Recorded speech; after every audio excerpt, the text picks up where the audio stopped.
Oh, Pat Hansen just showed up. Patty did? The problem. Yeah, Patty's on there now. It wasn't absent. Okay, I hear Patty. No. Sorry to be late. Here I am. No. Hey, sorry, Yes. we're actually just getting started. We've had quite a bit of a challenge here with David Blake trying to get his audio working. Dad is getting on my case, Julie. It'll work.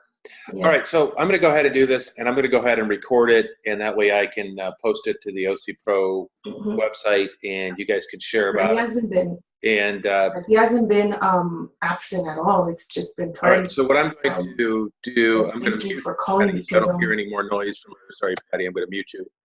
And we'll go ahead and go through this webinar. So I wanted to share this thing called the Emotional Quotient webinar, and the importance of this is coming to light more and more on a daily basis. This emotional quotient, the ability to understand and manage your emotions effectively for better decisions, it's becoming clearer and clearer that this is the difference between leaders, right? Leaders with high emotional quotient have the ability to manage their emotions and influence others more effectively. And that ability to influence others is arguably the #1 talent and skill that's necessary in the leadership role. Because if you can influence your team, if you can inspire them, if you can get them to move in that direction, then you'll get a lot done. Obviously, you want to inspire and motivate yourself, but again, it's only one person as opposed to your entire team.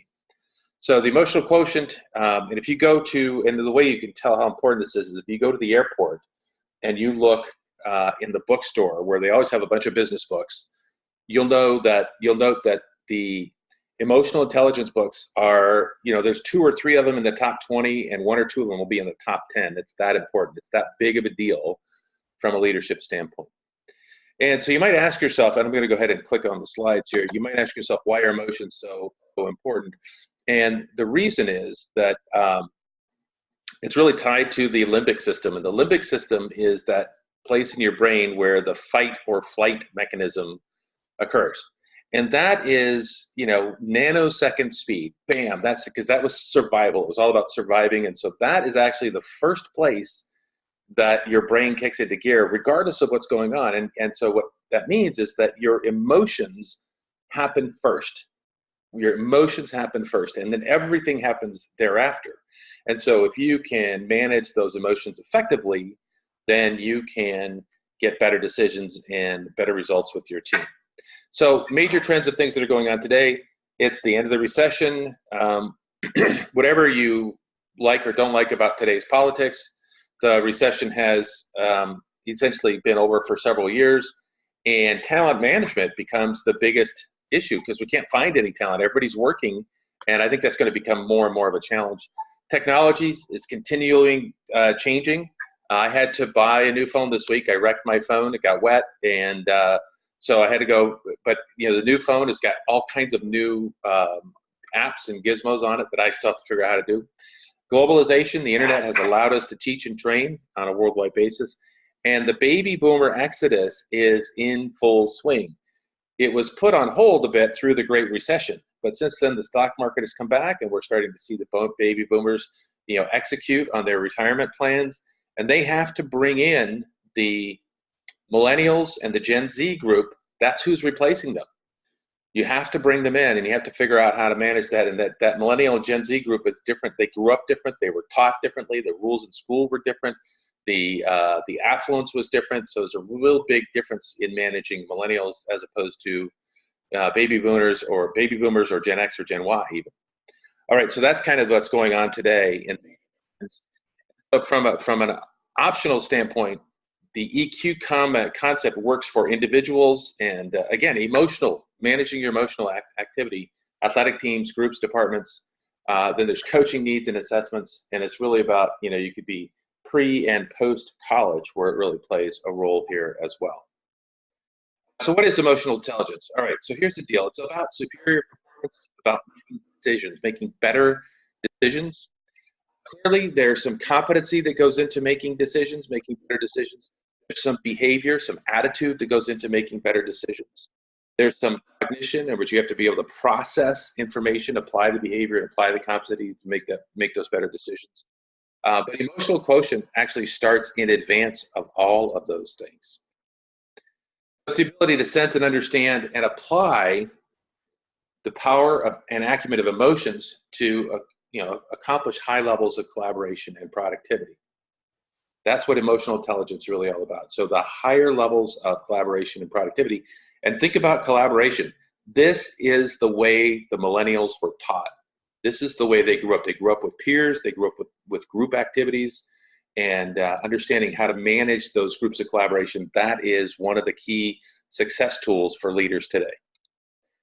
Okay, so when you look at this here, it kind of tells you where does emotion fit into this thing, right? So we have this experience. So you're going to experience something. There's going to be some stimuli.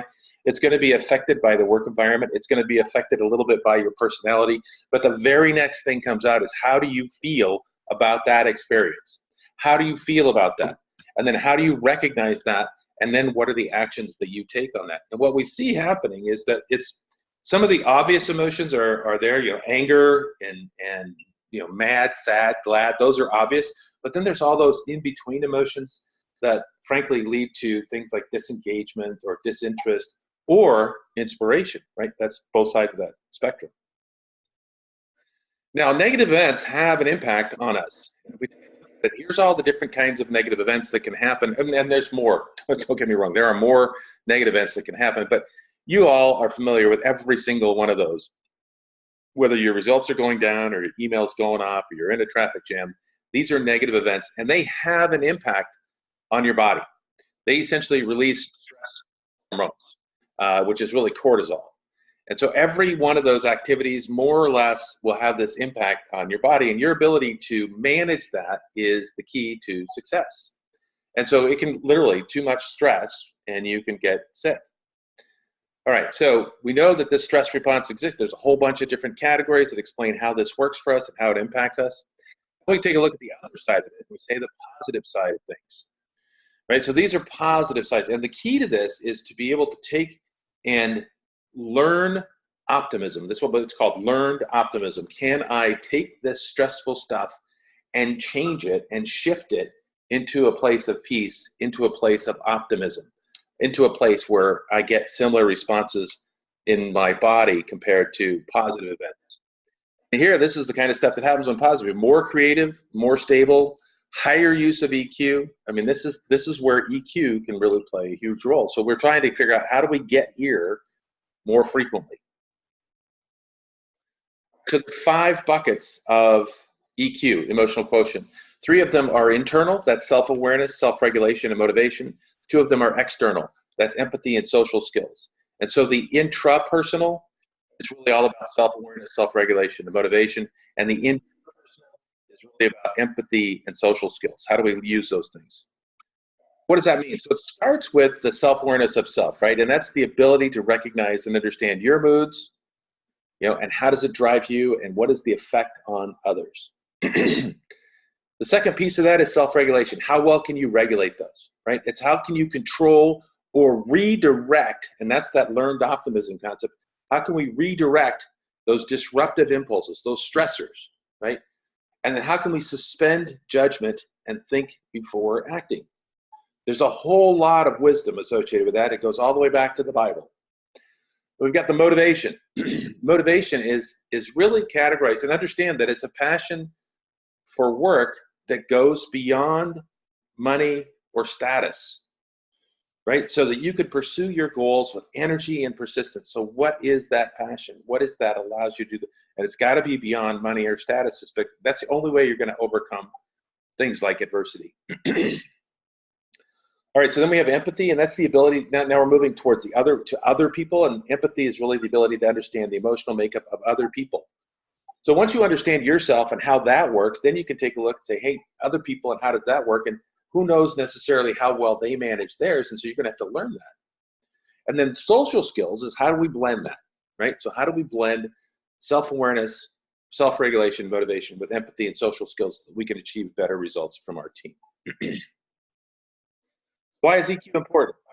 90%. Daniel Goleman is the, I guess, the number one expert in emotional intelligence. And I recommend this book. I read this book. It's very good. So 90% of the difference between star performers and average performers is EQ. I mean, that's a huge difference. here's how it works, right? So you have leader EQ, and that has the ability to influence the culture of the organization. And right now, as of this printing, we figure that stress is costing organizations about $7,000 per employee. And through that culture, then we can create a culture of empowerment, and we can help the employees EQ.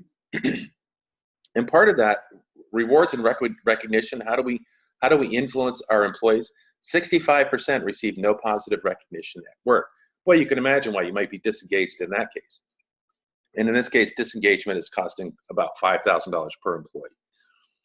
But when you're engaged, then we get this higher level of performance. And if we lose an employee, the rehiring, the training cost is going to be about $15,000. We get this higher level of performance. We get a higher level of service quality that affects the customer. We get higher levels of satisfaction. We get higher levels of loyalty. We get higher levels of referrals.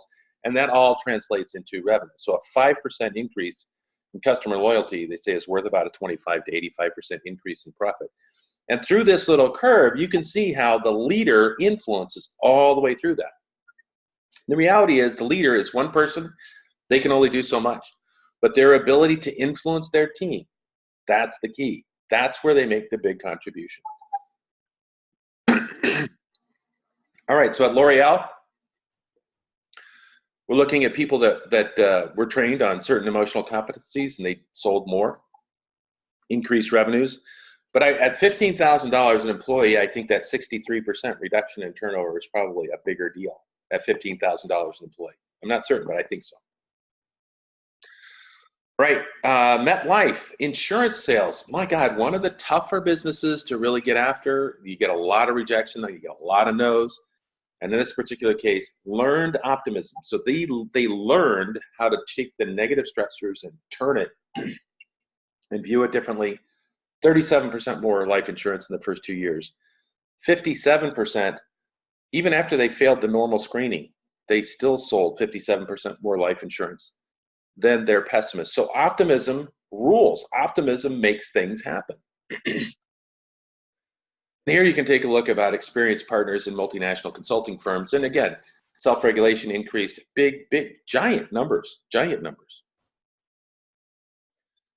All right, and so we look about organizations that change their focus from cost. Now, when we went through the Great Recession, cost was the key because people were bleeding, right? They were going to go out of business and you had to cut costs. But we're not there anymore. Cost is still important. Don't get me wrong. You can't ignore that.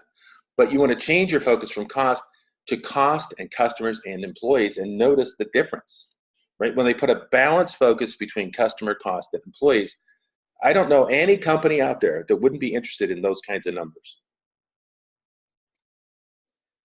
All right, we're talking about behavioral improvements. Now you have training, traditional training, but now you have EQ training, and then you end up with the interpersonal, interpersonal, the numbers of behavior changes, positive behavior changes go up significantly. So EQ can be learned. Excuse me for a second. I'm going to go get a glass of water.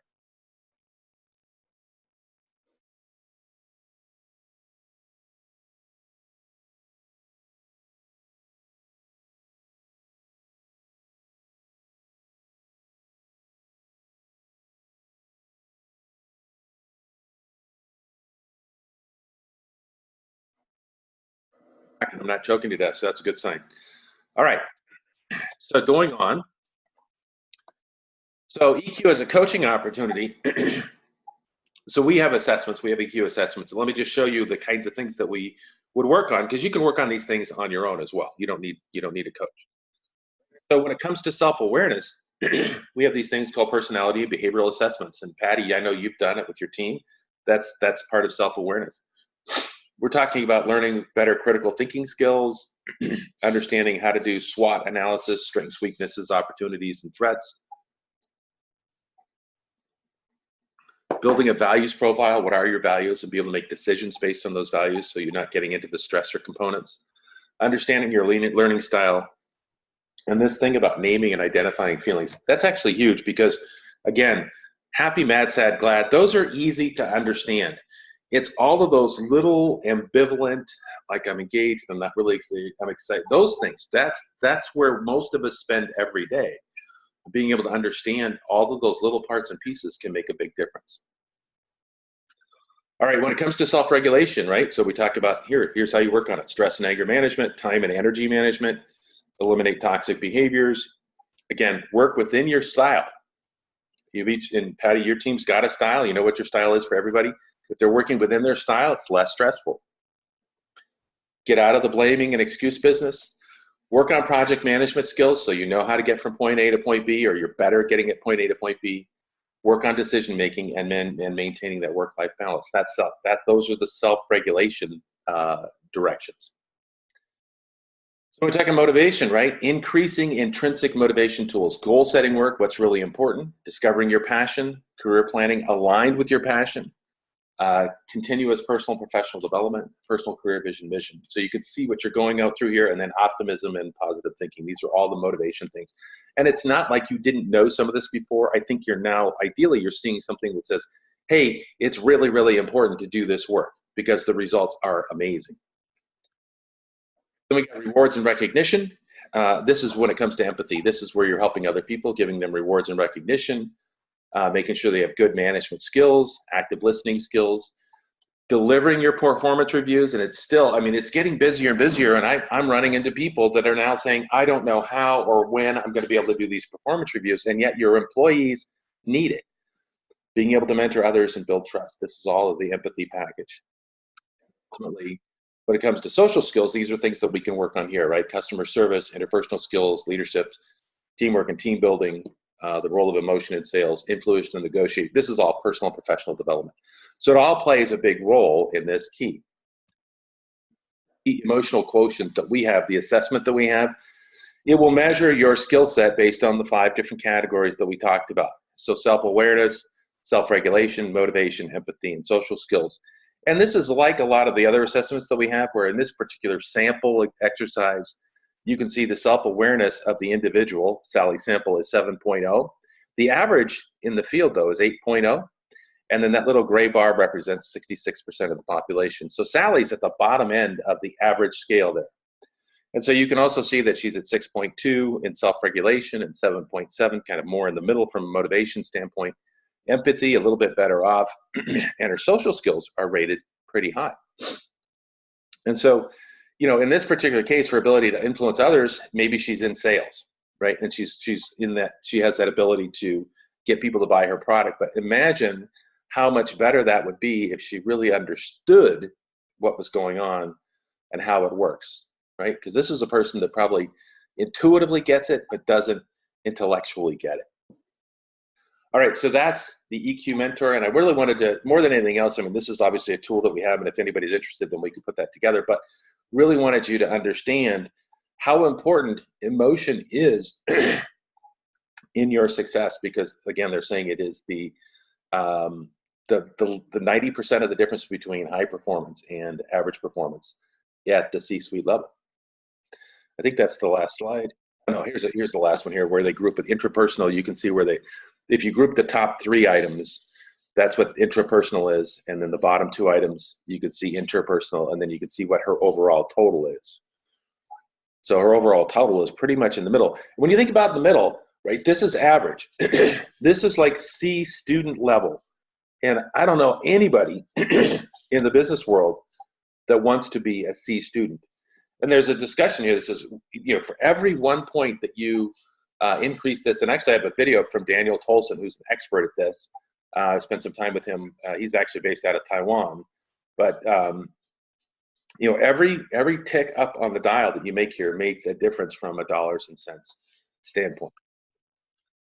Here's some things that you could do. So in this report, you'll also get a list of practice exercises. And in this particular case, this would be the practice exercises for Sally's sample, things that she could do to improve her self-awareness.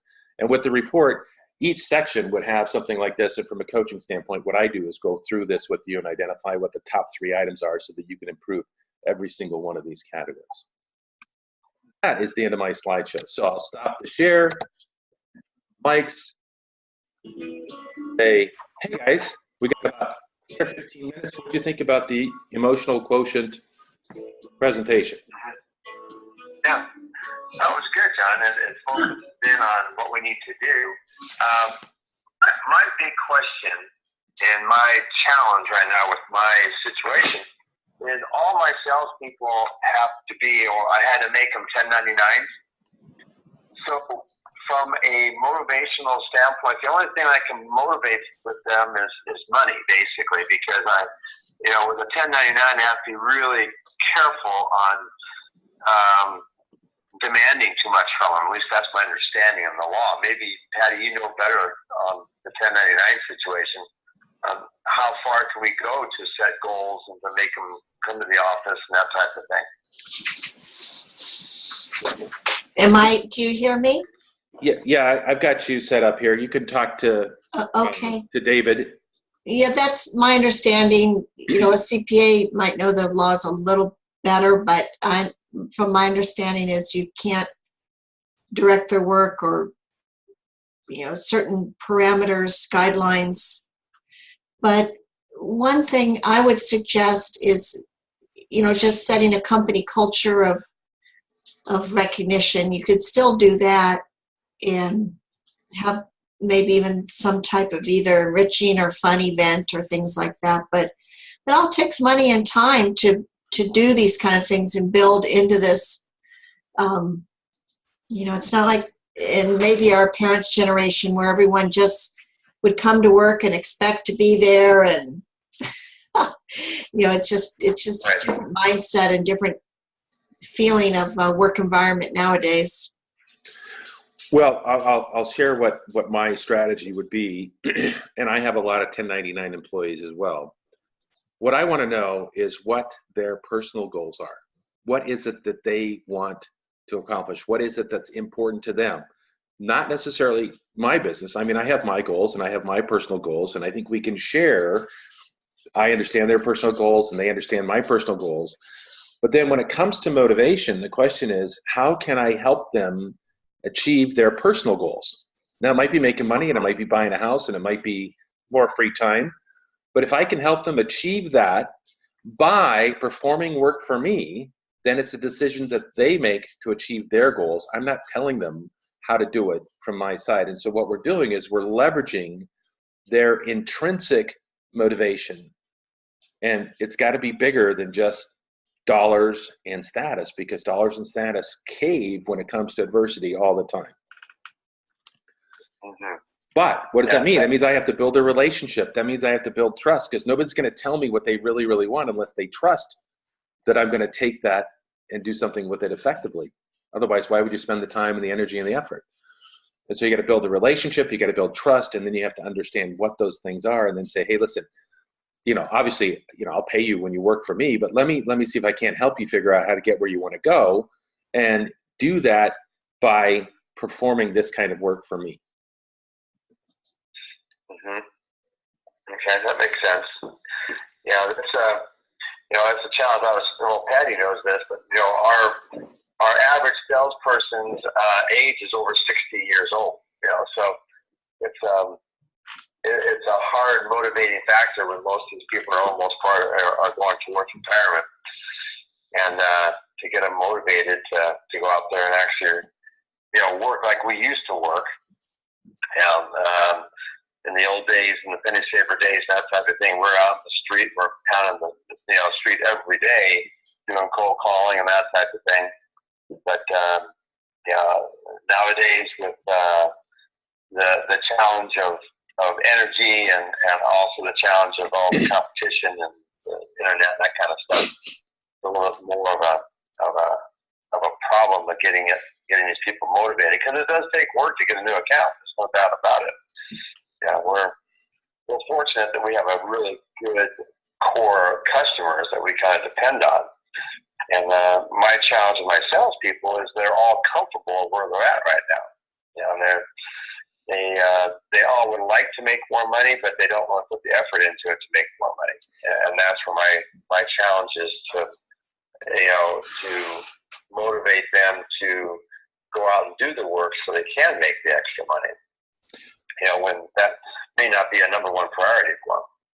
Well, it might not. Maybe, and again, you're dealing with the second half of career, which is they're no longer motivated as much by money. But you're running into the same issue with millennials today, in the sense that money, after a certain degree, is not the key motivation. We have to motivate on other things, and it's not.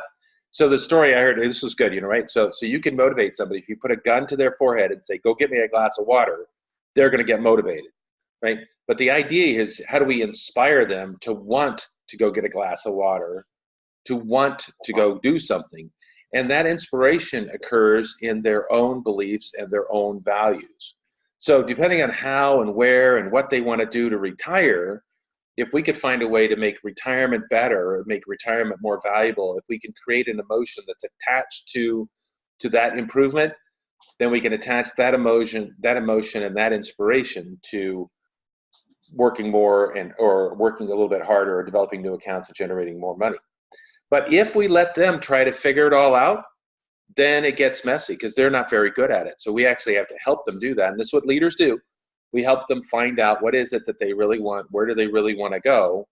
And, if does making more money help? Or maybe it's getting money for their grandson's education or something else. It doesn't matter. We have to find something that connects to their life and what they want to do, to where money can make a difference. Because the money itself doesn't do anything. It's transient. It just sits in your pocket, does nothing. It's only what you do with it that makes a difference. Yeah. Yeah, that makes sense. That's for sure. It's just, it's definitely a challenge these days. The other problem is it's a problem that has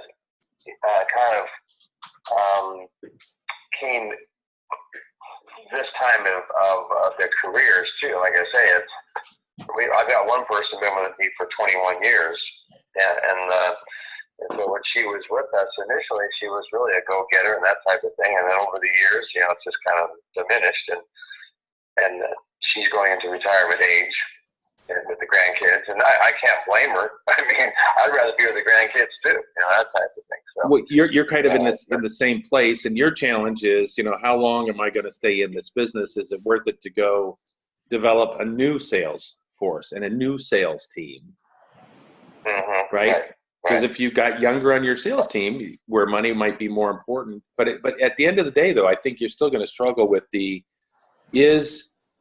it's all about, what do they want? What would they do with the money? If they had more money, what would they do with it? Would they have a bigger house? Would they have a better retirement? Would they make a contribution to the kids, college education for their grandkids? It's all about connecting into that and helping walk them through that process. Because without your help, they're on their own. They haven't done it so far, so there's no expectation that they would be able to do it by themselves. Yeah, So, that's true. Well, you might do it like a retirement planning. Have a retirement planning session. You could bring in a couple of guys. We know guys that do retirement planning. Guys that do that, and have them do a retirement planning seminar. And then develop what is it they really want. And then from that, you could decide, is there a way that you can help them get what they really want, through selling more products and services, because it's all about what's really important. Yeah. Well, that's going to motivate them, that's for sure. They have to find something that's going to motivate them to make the extra effort and to go the extra mile. I've always told my salespeople from the very, very beginning that, all salespeople, if you just do what you're supposed to do at the time you're supposed to do it, you'll be better than 90% of the people out there. Because that's the key to success, as far as I'm concerned, is if you do what you're supposed to do at the time you're supposed to do it, you're going to get the sale. And it's just motivating people to actually do that, to follow through and to follow up and to actually do what they know they're supposed to do, but down deep, they really don't want to. And I encourage you to change the word from the word motivate to inspire. You want to inspire them to do it, where they are inspired to take action, inspired to perform, because that's something that they can control. And like I say, again, you can motivate somebody with a gun. You can motivate somebody and say, hey, if you don't do what I tell you to, you're going to get fired, right? But neither one of those are really inspiring. Right. And my 2 cents is, listening to the two of you, is, Dave, if you've kind of honed in that maybe your 1099 pool, so to speak, is going to be the elderly. Well, I don't want to say elderly. My generation. That one. Anyway. Yeah, that one. I know that one.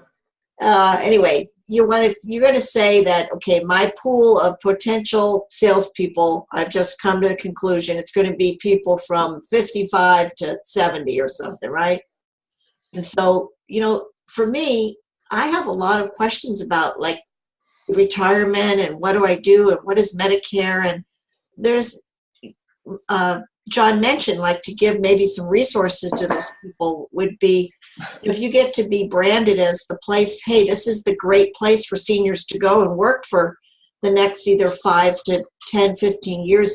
This place supports us and gives us information and, will help with these, you could quarterly have these info lunch and learn webinars once a quarter and bring in these professionals that would probably be willing to do it at no cost, just to sit in front of a group of folks that are willing to listen, right? And maybe the cost of pizza or something. But and then as far as John's, with when they have the dinners, and that type of thing.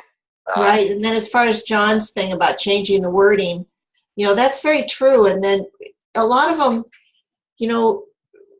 they had to make a choice, like, am I going to be learning computers or not? So there's a lot of challenges for that age group where they just are probably not up to date with things. So they're lunch and learn, there's a lot they could potentially be interested in learning about that would inspire them. And even just like you're saying, getting them, inspiring them to do the things. You could have some lunch and learns on just the 4 square of how to set priorities, like what is urgent, what is it, John, the 4 priority squares, like what is urgent, what is important, what is not important, how you make those 4 quadrants. It's what we call the urgent, important quadrangle.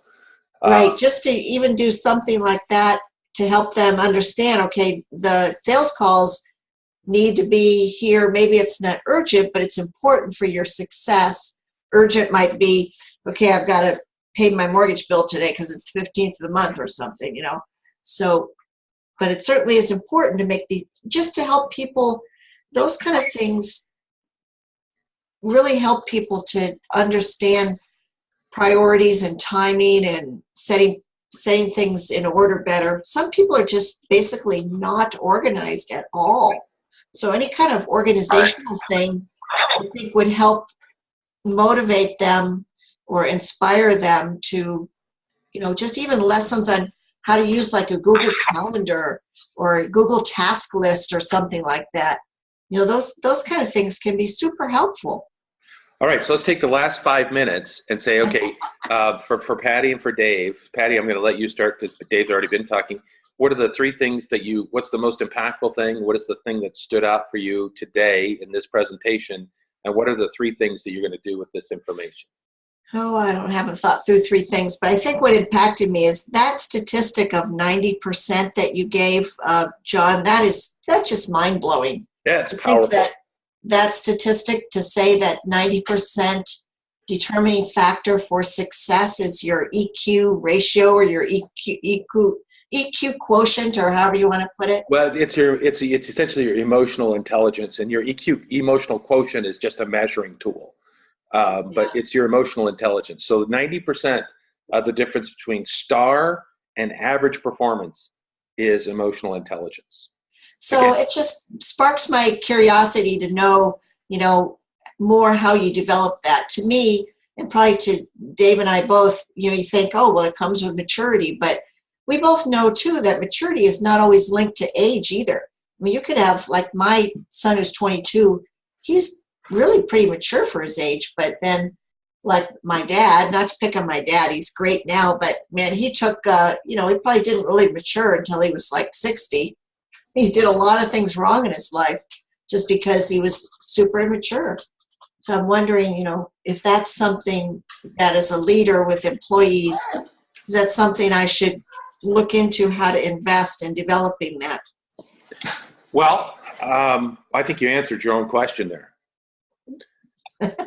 So the answer is yes. I guess it's the how-to is the Yeah, I would tell you to start with the emotional quotient and understand where you're at, and maybe put your team into that kind of thing, and then begin to develop some strategies for improving that. But if you want to be, more worldly in that space, then either download or purchase one of Daniel Goldman's books, so you get more of the depth and the details associated with emotional intelligence. Yeah, I think I've got one of his books on my bookshelf. I got to look it up again. But, I'm a D personality, so I'm very driven. I want to win, but winning to me means success with happiness, that, it's not just winning at all cost. It's winning with a satisfied team, of a job well done, feeling like, we're not taking advantage of people, that it's a win-win, so to speak, maybe an old-fashioned term, but no, it's a great win term for both myself and my client, that we're like moving forward in success for both of us. Well, you're not going to trade happiness for work success. I mean, that's a bad trade. Right. Now, doing the things that allow you to get both, that's a good outcome. And so, in this case here, you're talking about from an emotional intelligence standpoint, how do I have that team that's inspired, engaged, and want to go out and take on the new opportunities and learn new things and make a difference in the lives of others? I mean, that'd be that's an awesome team to work with. There's a lot of energy. It's amazing when you get everybody that's excited and has a lot of energy, what you can do with that. And I really believe that's what, as a leader, what you're trying to create is that team. Okay. Yeah. So, yeah, sounds good. David, do you have any particular actions that you're going to be taking based on this information? Well, you know what? It's something that kind of opened up my eyes, because I hadn't really thought about emotional intelligence before. And I've always been motivated by, it's just the nuts and the bolts type of thing versus the emotions, and the inspiration of. I think your idea of instead of just trying to get people to sell more, of why should they sell more to create something that they want to achieve?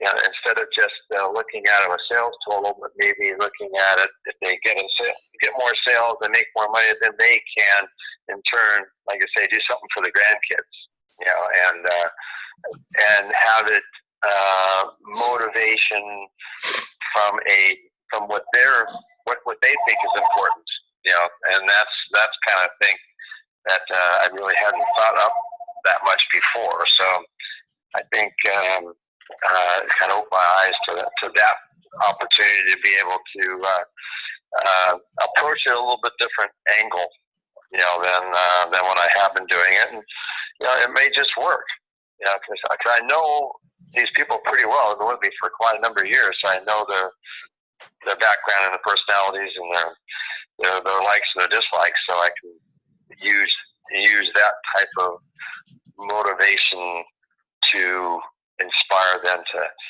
to do what they want to do more than just what I want them to do, I guess is the way I would put it. Put it on, let them make the decision that it's good for them. And that's, I think that's what I need to work on, and to be able to have them be happy with their decision of being able to do what they want to do with the extra income that they can make when they go and sell more advertising in our point. Yeah, be happy, excited, and inspired. Yeah. Well, okay, so we're at the end of our time here. I encourage you to do two things, or at least one thing each, and that would be to put your list of 3 action items. Come up with 3 things. Don't stop at one. Come up with 3 things that you're going to do. Maybe it's going to be meet with my team and find this out, or read this book, or do whatever.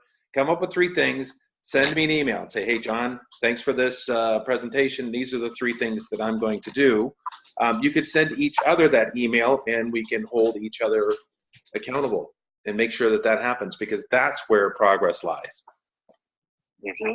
Yep. Sounds good. Hey guys, John, I appreciate you doing this, taking the time. That was good. you're welcome. Okay, I'm glad. thank you. Please, I'm going to, this is recorded, and I'm going to clean it up a little bit, and please share with the other OC Pro members so they understand what is available here, and then please share with others that, this kind of stuff is, it's available, and if they're a member of our organization, or if they want to set up some time with me, then they can learn this stuff too. Okay, thank you. We'll see you tomorrow night. Guys, take care. Bye-bye. Okay. Thank you.